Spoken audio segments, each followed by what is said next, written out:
Toronto appellate lawyer Cynthia Kuehl has the Lerners Appellate Group Top 5 appeals for February 2013. Well, Cynthia, let's start with the first one on the list. The first one is 1043 Bloor Inc, a numbered company, Ontario. And this case is about a prescriptive easement and whether or not the appellant could have an easement or declaration of an easement over a laneway that he used to get to his parking spot. And ultimately, the court says no, and the reason for that is because back in February 1987, his predecessor had asked the predecessor to the respondent to execute a right-of-way agreement that had been drafted by a lawyer, and the respondent had said no. And the court in this case said it's inconsistent with the test for a prescriptive easement that he had asked permission in 1987 by asking for the right-of-way agreement.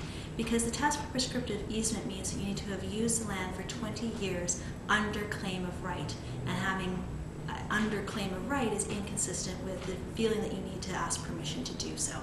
Unfortunately, as well for the appellant, it had been less than 20 years from 1987 to 2003 when the Land Titles Act came into effect. So don't know if he's still using the laneway, but he's not doing it under a prescriptive easement.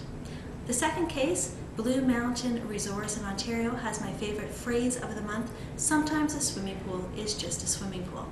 The unfortunate facts of the case is that a resort guest actually drowned in a swimming pool that was unattended at the time. The Occupational Health and Safety Inspector said that Blue Mountain had an obligation to report that incident because there had been a critical death or injury at a workplace. The board agrees, Divisional Court says it's unreasonable, and Justice Blair says that actually would lead to an absurd result where almost any place could be a workplace. Even your home could be a workplace if you employed a nanny.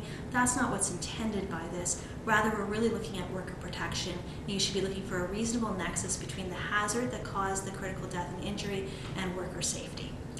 The third case is about money, and particularly class counsel fees, Lavier, and My Travel. And it's really about the take-up rate versus settlement as the basis for what's fair and reasonable for class counsel fees. In this case, there is a settlement secured of $2.25 million. Class counsel receives $600,000, but an opportunity to come back if not all those settlement funds are distributed. In fact, the take-up rate is quite low at 9% of class members, 17% of the funds overall are distributed. Class counsel obtains from the class action judge another $395,000 in fees. My Travel disagrees, and the Court of Appeal says that's correct. When you look at what's fair and reasonable in the circumstances, particularly given access to justice concerns, we want to look at the take-up rate, not the settlement. And here the take-up rate did not justify more class counsel fees. The fourth case I want to talk to you about today, though, is in a totally different sphere, employment law.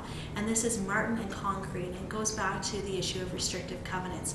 In this case, Martin had a restrictive covenant in his employment contract that precluded him from soliciting or competing with the business for 2 years after the disposition of his minority interest.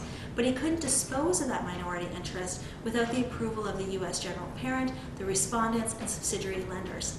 And the Court of Appeal agreed with Martin that this was unreasonable, an unreasonable covenant in terms of its duration, because he couldn't control whether he would ever get that third-party approval, and if he did get it, whether he would get it promptly. So although he had ILA before executing that contract, that covenant was not going to be enforceable upon him. The last case is the gambling case, the floating ball rule or practice, as the court finds, in roulette. This case called Morera and Ontario OLGC. And in this case, Morera is represented as a group of gamblers who lose $2.1 million playing roulette at Fallsview. They later sue and say that the floating ball rule, which allows a dealer to remove the floating ball at the roulette and declare a non-spin and void all wagers, was not approved by the Alcohol and Gaming Commission, and accordingly the gambling was illegal because it didn't meet the exemption under the criminal code. The Court of Appeal disagrees, and in fact agrees with the summary judgment judge, and says that the floating ball rule is not really a rule, it's a practice. It did not need to be approved. It in fact is a non-event in terms of it doesn't go to the fairness and integrity of the game, and the gamblers are left holding the ball, or at least in this case losing out on $2.1 million. So those are my top 5 cases this month. If you want more information, www.lernersappeals.ca. Thank you.